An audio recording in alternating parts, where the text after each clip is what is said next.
بسم اللہ الرحمن الرحیم۔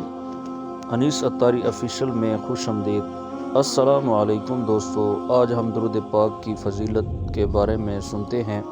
روایات میں ہے اللہ پاک کے نبی حضرت آدم علیہ السلام جنت میں تھے۔ آپ چونکہ پہلے انسان ہیں، اس وقت آپ جیسا کوئی تھا ہی نہیں، لہٰذا آپ تنہائی اور اداسی محسوس کرتے تھے۔ چنانچہ اللہ پاک نے آپ پر نیند طاری فرمائی۔ آپ سوئے تو آپ کی پسلی مبارک سے حضرت حوا رحمۃ اللہ علیہا کو پیدا کیا گیا۔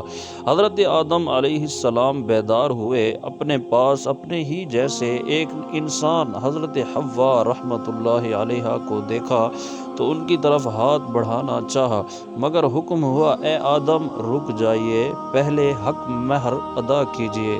حضرت آدم علیہ السلام نے پوچھا اس کا حق مہر کیا ہے؟ حکم ہوا 10 مرتبہ ہمارے محبوب صلی اللہ علیہ وسلم پر درود پاک پڑھ دیجئے، یہی حق مہر ہے۔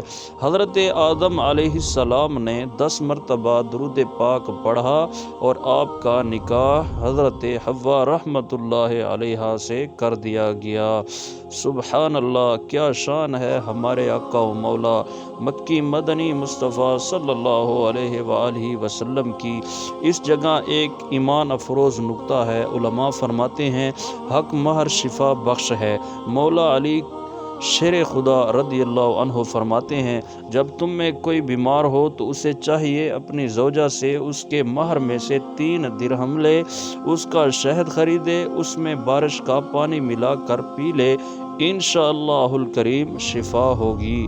قربان جائیے ہم سب کی امی جان ام البشر حضرت حوا رحمۃ اللہ علیہا کا تو حق مہر ہی درود پاک تھا، لہٰذا ہم درود پاک پڑھیں، انشاءاللہ الکریم اس میں ہمارے لیے شفا ہی شفا ہے۔ ہر درد کی دوا ہے صلی علی محمد، تعویذ ہر بلا ہے صلی علی محمد، قرب خدا ہو حاصل جنت میں ہو وہ داخل، جس نے لکھا پڑھا ہے صلی علی محمد، جنت مقام ہوگا دوزخ حرام ہوگا، گر دل پہ لکھ لیا ہے صلی علی محمد۔ دوستو، اگر آپ ہمارے چینل پر نئے ہیں تو ہمارے چینل کو سبسکرائب کر دیں تاکہ اسی طرح آنے والی ویڈیو آپ تک بآسانی پہنچ سکے۔